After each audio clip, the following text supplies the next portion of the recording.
Hello, नमस्कार, आदाब, सत श्री अकाल और अस्सलाम वालेकुम। मैं हूं मोहम्मद अहमद काज़मी, लेकर आया हूं आपका पसंदीदा कार्यक्रम आपके रूबरू।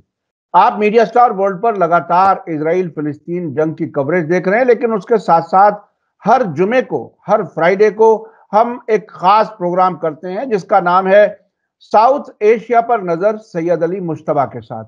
कोशिश ये है कि हमारे पड़ोस में आसपास क्या कुछ हो रहा है उस पर भी हम नजर रखें। जैसा कि मैं अक्सर अपने नाजरीन को, दर्शकों को कहता हूं कि इंटरनेशनल खबरों को समझकर अपने मुल्क के हालात को समझना और ज्यादा आसान हो जाता है। आज सैयद अली मुश्तबा साहब के साथ कई अहम इश्यूज पर बात करने वाले हैं। अफगानिस्तान में एक बहुत ही दिलचस्प खबर आई है। हो सकता है कुछ लोगों के लिए बहुत ही अफसोसनाक भी हो, लेकिन अमेरिका की एक न्यूज वेबसाइट है, उसने बताया है कि तालिबान सरकार के जो सुप्रीम लीडर हैं हैबतुल्ला अखुनजादा, उनके बारे में मालूम नहीं है वो कहां हैं। काफी दिन से वो पब्लिक में नहीं नजर आ रहे। उनके जो भी मैसेज आते हैं रिकॉर्डेड आते हैं। ऐसा लग रहा है कि एक तरह से मिस्ट्री कहा जा रहा है अंग्रेजी में, यानी उनका गायब होना समझ में नहीं आ रहा है, आखिर वो जिंदा भी हैं या नहीं है। ये खबर बहुत ही अहम है अफगानिस्तान से। इसके अलावा तालिबान सरकार ने मुल्क के अंदर जो कबायली टकराव हैं, जो ट्राइबल टकराव हैं, आपको मालूम होना चाहिए कि अफगानिस्तान एक ऐसा मुल्क है जिसमें बहुत से ट्राइब्स हैं, और ट्राइब्स के बीच में जब लड़ाइयां होती हैं तो कई कई नस्लों तक सैकड़ों लोग कत्ल हो चुके होते हैं, लेकिन फिर भी झगड़ा खत्म नहीं होता। तकरीबन ऐसा ही जैसे हम पुराने जमाने में कुछ कहानियां सुना करते थे कि ट्राइब्स में इस तरह की लड़ाइयां होती हैं। वहां तालिबान ने रिकंसिलिएशन का सिलसिला शुरू किया है। जो टकराव हैं मुख्तलिफ कबीलों के दरमियान, उनको वो हल करने की कोशिश कर रहे हैं। ये एक बहुत ही मुस्बत किस्म की खबर है जो मुल्क की तामीर और तरक्की में काफी अहम रोल अदा कर सकती है। दूसरी तरफ पाकिस्तान में इलेक्शन की तैयारी है।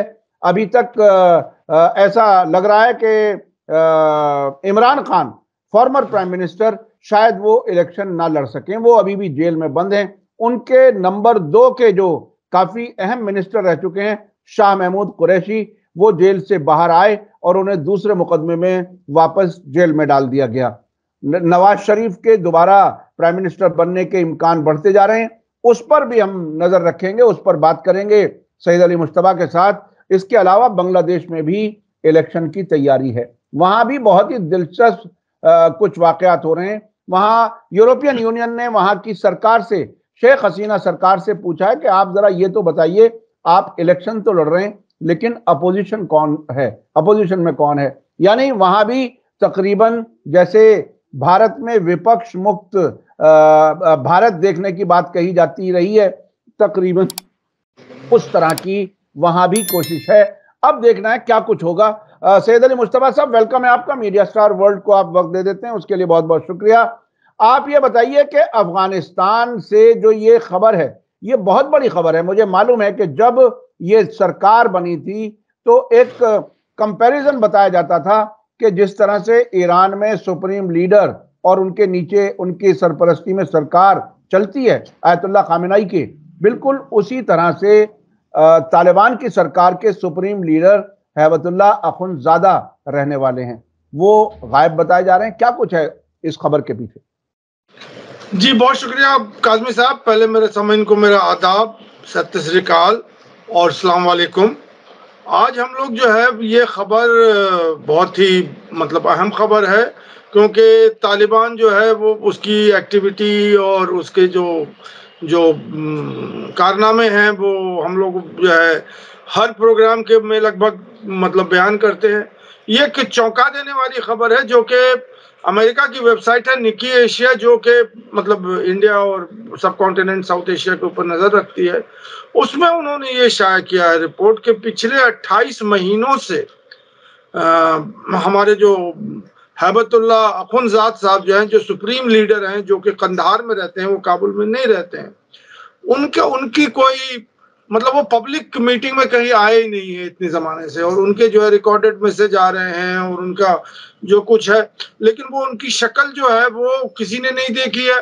और ये बता रहे थे कि जब ये तालिबान की जब हुकूमत बन रही थी 2022 में, 15 अगस्त के पहले, तो उनकी एक तस्वीर जो है उस टाइम वो फोटो जो होता है आईडी कार्ड के ऊपर या कुछ इस तरह की जो चीज होती है, वही फोटो अभी तक चल रही है, उनकी कोई दूसरी फोटो है भी नहीं। तो ये एक बहुत ही अहम चीज है जिसके बारे में मतलब उन्होंने जो है अपना खदशा जाहिर किया है। और ये चीजें होती रहती हैं। अभी पीछे जो है मैं जो नॉर्थ कोरिया के जो किम जोंग के बारे में कि वो भी गायब है, वो नहीं है, और ये है वो है, उनकी तो ऑबिचरी भी बन गई थी, फिर वो नमूदार हो गए और उसके बाद जो है वो अच्छे खासे हट्टे कट्टे जो है वो दिखाई पड़ते हैं और वो अपना काम चला रहे हैं। लेकिन अब ये जो खदशा इन्होंने जाहिर किया है कि भाई मुल्ला अखुंज़ादा हैं कहाँ, ये नहीं कहा उन्होंने कि वो मतलब उनका वफात हो गया है या वो ये नहीं कह रहे, वो मिसिंग है, मिस्टीरियस एब्सेंट है। तो अब मैं इसको ये इस तरह से देखता हूँ ना कि ये लोग जो हैं ये हाईली रिलीजियस लीडर हैं। इन लोगों को कैमरा के सामने और मतलब हर वक्त मतलब ये मीडिया सेवी नहीं है हमारे प्रधानमंत्री की तरह के हर पोज में हर मुद्रा में जो है वो फोटो खिंचाना चाहते। तो मुझे यही लगता है कि उनको कुछ रिजर्वेशन होगा फोटोज के ऊपर और इसके ऊपर, तो इसलिए शायद वो उनकी फोटोज और ये सब नहीं आ रही है। और जहां पर उनकी जरूरत होती है, जहां पर उनका मैसेज होता है, वो सालाना वो मैसेज भी तभी पीछे था, हम लोगों ने उसके बारे में जिक्र भी किया था कि उन्होंने ये मैसेज रिलीज किया था। तो यही खबर है। अब इसके अंदर उनके जो जो फॉरेन एक्सपोर्ट्समैन है जबीउल्लाह मुजाहिद, उन्होंने मतलब इसको अफवाही बताया है, उसको कोई मतलब तस्दीक नहीं की है कि वो मतलब नहीं है। तो मुझे अभी जो है ये एक, लेकिन बहरहाल ये चर्चा तो छिड़ गई है। अब इसका जवाब भी जो है वो जल्दी ही आ जाएगा वहां से, और जो उनके ओहदेदार हैं वो इस बात का जवाब देंगे। लेकिन मैंने, और ये भी अमेरिकन सोर्स से ही आया है। अगर कोई ईरानियन अगर बोलता या चाइनीज अगर बोलते या खुद अफगान बोलते तो बात कर सकते हैं। अब इसमें कितनी सदाकत है, ये खबर को यहीं छोड़ देना चाहिए। बेहतर है कि इस पे अटकलियां लगाना बेहतर नहीं होगा खबर का।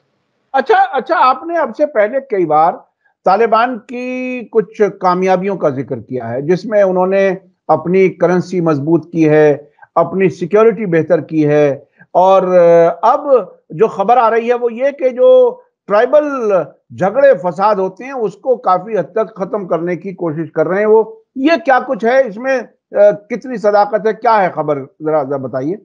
नहीं नहीं, ये खबर बिल्कुल अहम है और बहुत वाज़ेह है। और ये खबर जो है तोलो न्यूज़ पर है, और उसके बाद जो चाइना का जो न्यूज़ एजेंसी है ज़िहुआ, उसके अंदर है। तो इसमें उन्होंने कहा है न्यूज़ में कि उनके जो border and tribal affairs minister हैं, उनका नाम है नूरुल्लाह नूरी, वो जो हैं वो बहुत तेजी से अपना काम कर रहे हैं। और अभी तालिबान ने क्या किया है कि उनके जो ट्राइबल कॉन्फ्लिक्ट्स हैं और उनके झगड़े हैं, ये तो बहुत ज़माने कदीम से हैं कि मैं इस ट्राइब का हूँ, मैं उस ट्राइब का हूँ, हमारे आपसे जो है वो झगड़ा चल रहा था। तो इन लोगों ने क्या किया है कि उनके जो प्रोविंसेस हैं वो सारे प्रोविंस का उन्होंने एक पूरा एक चार्ट बना लिया है, मैप बना लिया है कि कहाँ कहाँ झगड़े हो रहे हैं, कहाँ कहाँ क्लैश हो रहे हैं। और ये लोग जो हैं तालिबान के जो सेंट्रल मिनिस्टर्स हैं, ये प्रोविंसेस में जाते हैं और जाने के बाद रिकंसिलिएशन का काम कर रहे हैं। और उन्होंने ये कहा है कि अभी तक मतलब इस साल मतलब 2023 का जो आंकड़ा बता रहे हैं कि 200 ऐसे कॉन्फ्लिक्ट जो है उन्होंने रिजॉल्व कर लिए हैं, और 100 या 150 कॉन्फ्लिक्ट जो है वो और बचे हैं, जिसको वो अगले साल देखेंगे और उसको भी रिजॉल्व करने की कोशिश करेंगे। जिसमें उन्होंने ये भी कहा कि एक झगड़ा जो है वो 40 साल का है और उसमें करीब करीब 200 लोग मारे जा चुके हैं आपस में ही की लड़ाई में, वो भी खत्म हो गया। तो ये बहुत बड़ी बात है कि वहां पे ये रिकंसिलेशन, रिकंस्ट्रक्शन। अब होता क्या था कि जो फॉरेन कंट्रीज थे वो एक ट्राइबल को पकड़ लेते थे, उनको असला देते थे, उनको पैसा देते थे, उनसे कहते थे कि आप टेररिज्म करो या दूसरे ट्राइब को जो है मारो। तो इस तरह की चीजें जो हो रही थी पहले वो अब नहीं हो रही हैं। अब ये जो वहां पे धमाके बंद हो गए हैं या जो मतलब टेररिज्म एक्टिविटी बंद हो गई है और इंटरनल जो रिबेलियन है वो बंद हो गया है, मेरे ख्याल में इसी वजह से बंद हो गया है कि उन्होंने बाकायदा एक मिनिस्ट्री खोल दी है जिसका नाम है ministry of border and tribal affairs. तो ये लोग बहुत अच्छी तरह से काम कर रहे हैं, तभी तो इतना मतलब इतना अच्छा फिगर वो लेकर के आ रहे हैं। और उन्होंने कहा कि जो उन्होंने लिस्ट किया है उसमें 700 केसेस उनके पास दर्ज हैं। जो कि मतलब ट्राइबल कॉन्फ्लिक्ट के नाम पे है, जिसपे उन्होंने 200 केसेस के ऊपर अपना जो है रिकंसिलिएशन कर दिया है और धीरे धीरे यही काम कर रहे हैं। तो ये एक पॉजिटिव न्यूज है तालिबान के लिए। ये बहुत बड़ी बात है। आम तौर पर अफगानिस्तान में मैं भी गया हूं, 2 एक बार मेरा जाने का मौका हुआ है अलग अलग हुकूमतों के दौर में, लेकिन वहां हथियार हमेशा लोगों के हाथ में रहना और लड़ाइयाँ झगड़े ट्राइबल्स के बीच में, ये बहुत बड़ी यानी एक बड़ी प्रॉब्लम थी जिसको एक तरह से वो हल करने की कोशिश कर रहे हैं। अच्छा, अब मैं चलना चाहता हूं पाकिस्तान में क्या कुछ है। पाकिस्तान में बहुत ही बेचैनी वाली खबरें मुसलसल इसलिए हैं। शाह महमूद कुरैशी, मैं उनको इत्तेफाक से जाती तौर पे जानता हूं। 1998 में अमेरिका में एक दौरे में जिसमें मैं भी गया था, वो भी गए थे, वो दोबारा जेल में जाने की उनकी खबर है। क्या कुछ है वहां की सियासत किस तरफ क्या करवट लेगी? जो एंटी अमेरिका माहौल बनाया था इमरान खान ने, अब वो क्या पब्लिक प्रो अमेरिका हो जाएगी? क्या वो जो इंपोर्टेड सरकार की बात कहा करते थे इमरान खान, क्या वो इंपोर्टेड सरकार ही मजबूत हो जाएगी? अभी हाल ही में पाकिस्तान के फौज के सरबरा और खुफिया एजेंसी के सरबरा, आईएसआई के सरबरा, ये दोनों अमेरिका में गए थे। क्या कुछ सीख के समझ के आए वहां से? क्या लगता है आपको? देखिए, अभी जो है पहले हम लोग जो है वो इंटरनल पॉलिटिक्स और इलेक्शन और इमरान खान से पहले जनरल आसिम मुनीर की का जो दौरा है अमेरिका का, उसके ऊपर डिस्कशन कुछ कर लें, क्योंकि वो साउथ एशिया के लिए और खासकर इंडिया के लिए बहुत अहम है। क्योंकि एक तरफ जो है वो इंडिया जो है वो पूरा यूएसए के खीमे में है, और इंडिया यूएसए है, यूएसए इंडिया है, और इंडिया में जो है बड़ी धूम मची हुई है कि अब तो मतलब यूएसए तो हमारे ही साथ है। तो अब इसी बीच जो है ये दौरा जो है आसिम मुनीर साहब का होता है अमेरिका में, और बहुत ही सक्सेसफुल दौरा हुआ है। एक्सेप्ट कमला हैरिस और जो बाइडेन के अलावा उन्होंने सबसे मुलाकात कर ली, और सब लोगों ने आसिम मुनीर को एक मार्शल लॉ डिक्टेटर की तरह देखा है, जो कि मतलब बहुत सारे आयशा सिद्दीकिया जो हैं, जो बहुत बड़ी कमेंटेटर हैं पाकिस्तान अफेयर्स की और खासकर मिलिट्री अफेयर्स की, वो तो ये देख रही थी, और उनका जो उनका रिपोर्ट है और उनकी जो आर्टिकल है उसमें ये कह रही थी कि आसिम मुनीर जो है वो मार्शल लॉ डिक्टेटर की तरह मतलब ट्रीट किए गए, ना कि chief of the army staff की तरह ट्रीट किए गए अमेरिका में। अब अमेरिका में क्लोज कमरे के अंदर क्या क्या बातें हुई, ये बातें जो हैं खुल के नहीं आई हैं, बिल्कुल वाजे नहीं आई हैं। जिसकी जो मर्जी है वो अपनी अपनी अटकलियां लगा रहा है। इसमें एक चीज जो बहुत समझने की बात है, ये जो सुप्रीम कोर्ट का जजमेंट है आर्टिकल 370 के ऊपर, वो आसिम मुनीर जब अमेरिका में थे तो उसी टाइम आया था। तो कुछ जो जो तबसरा गार हैं उन्होंने ये कहा कि आर्टिकल 370 का भी डिस्कशन वहां हुआ है, क्योंकि ये गौरतलब बात है कि अमेरिका जो है वो प्रो कश्मीरी है फ्रॉम 1948, और कई बार अमेरिका जो है वो मध्यस्थता करना चाह रहा था इंडिया और पाकिस्तान के बीच में कश्मीर इश्यू पे। अब अमेरिका थोड़ा स्लो हो गया है, वो पीछे जो है जो ट्रंप एडमिनिस्ट्रेशन था और ये था, और फिर इंडिया का जो 3D फॉर्मूला है उस वजह से कश्मीर जो है बहुत पीछे हो गई है। और एक पूरी हिस्ट्री है मतलब अमेरिका की कश्मीर के साथ, और पूरा उसका फाइल है वहां रखा हुआ, और केबल भी है कि जब वो मतलब एक्सेशन हुआ था इंडिया का कश्मीर का इससे। तो एक तो वो मुद्दा है, अब उस पर क्या बात हुई नहीं बात हुई ये नहीं जानते।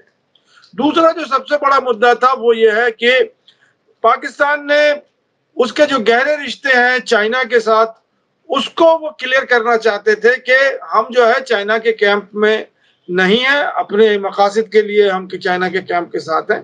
हम शुरू से अमेरिका के साथ हैं और आज भी उनके साथ हैं। तो अमेरिका से बड़ा दोस्त तो चाइना पाकिस्तान का कोई है ही नहीं। इसका मकसद ये था कि जो लोन वगैरह हैं, जो मॉनिटरी फाइनेंशियल मतलब उनको लेने थे, उसके लिए वो गुहार लगा रहे थे कि हमें जो है IMF से, वर्ल्ड बैंक से, यहाँ से वहां से जो पैसे हैं, और अमेरिका जो है वो बहुत बड़ा इन्वेस्टर है पाकिस्तान की। तो ये बात हुई थी।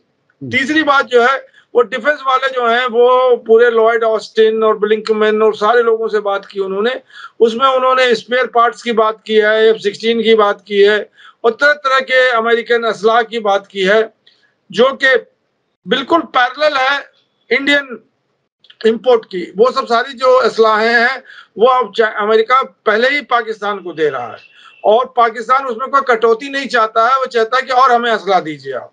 तो ये बड़ी इंटरेस्टिंग मतलब डेवलपमेंट है।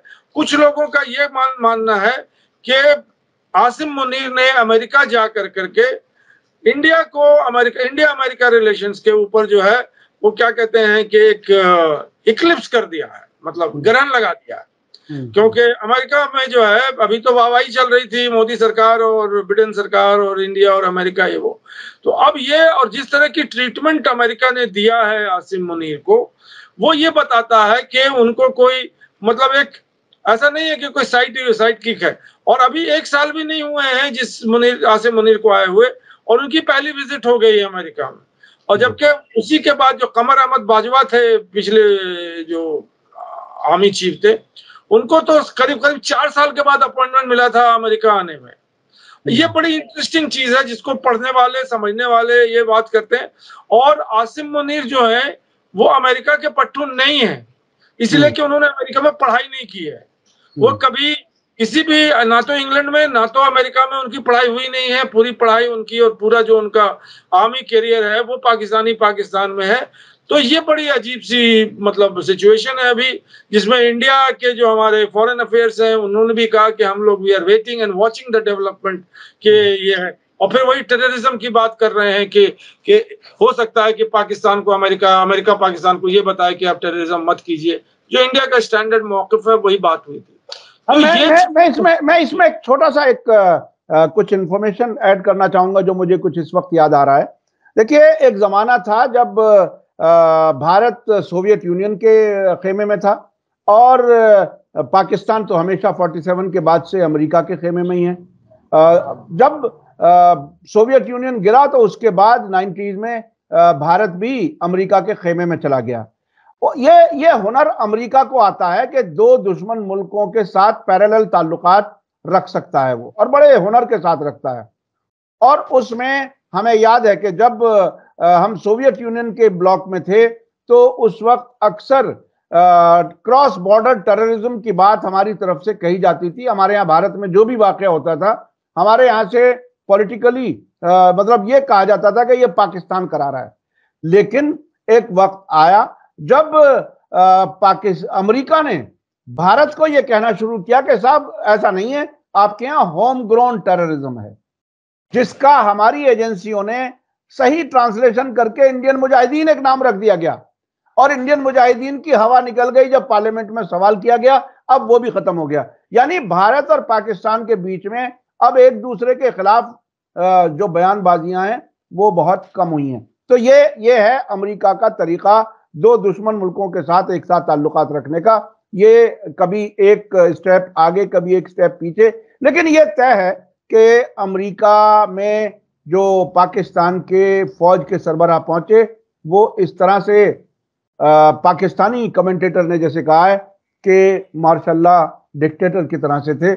ऐसे हालत में वहां कैसी सरकार बनेगी? इलेक्शन का क्या सीन है वहां पे, ये बताइए। जी, इलेक्शन तो बहुत ही मजेदार होने वाला है, इसलिए कि बिलावल भुट्टो ने प्राइम मिनिस्टरशिप का दावा ठोक दिया है। उन्होंने कहा कि जितनी भी सीटें हैं पूरे पाकिस्तान में इलेक्शन में उस पर सब पे पीपीपी लड़ेगी और मैं अगला प्राइम मिनिस्टर होने वाला हूं। उन्होंने खुद अपने आप को ही डिक्लेयर कर दिया है। अब वो इलेक्शन जब हो जाएगा तो कौन जीत के आएगा वो कोई नहीं जानता है।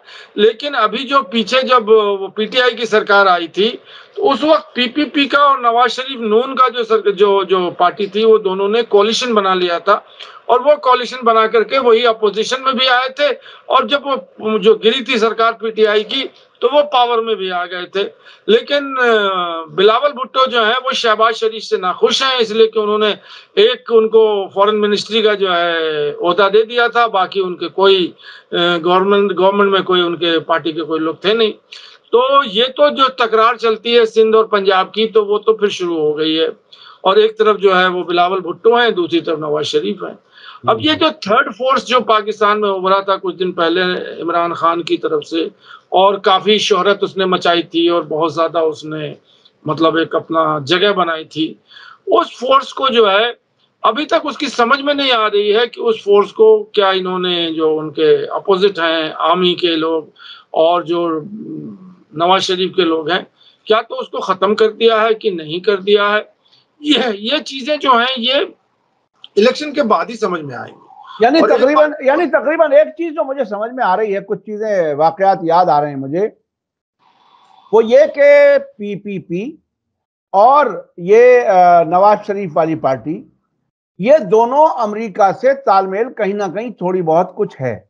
और जिनका शाह महमूद कुरैशी का मैंने जिक्र किया, वो उस जमाने में 90s में वो पाकिस्तान पीपल्स पार्टी के जनरल सेक्रेटरी हुआ करते थे और उनकी अमेरिका से बहुत अच्छी तालमेल थी। मैं बहुत अच्छी तरह से नजदीक से देखा मैंने जाती तौर पर।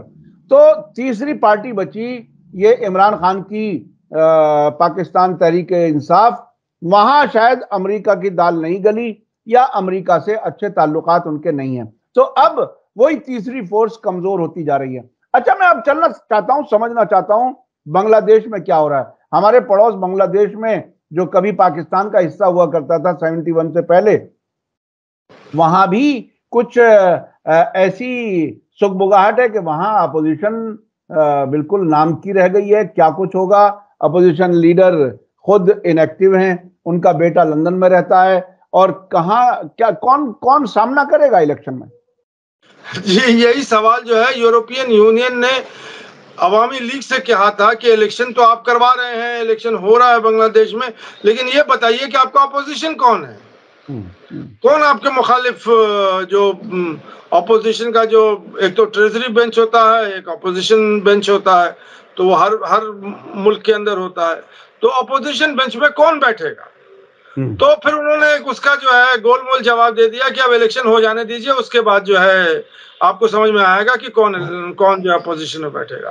तो अभी ये खबर आई है, वो हमारे एक दोस्त हैं बहुत अच्छे, यूनुस समद साहब, वो कॉलमनिस्ट हैं ढाका से, उन्होंने इस बात को लेके उठाया था कि, और उसमें उन्होंने मतलब तशरीह की थी कि उनके एक जो है जनरल इरशाद हुआ करते थे, वो भी कुछ दिन तक मार्शल लॉ डिक्टेटर थे वहां पे बांग्लादेश में।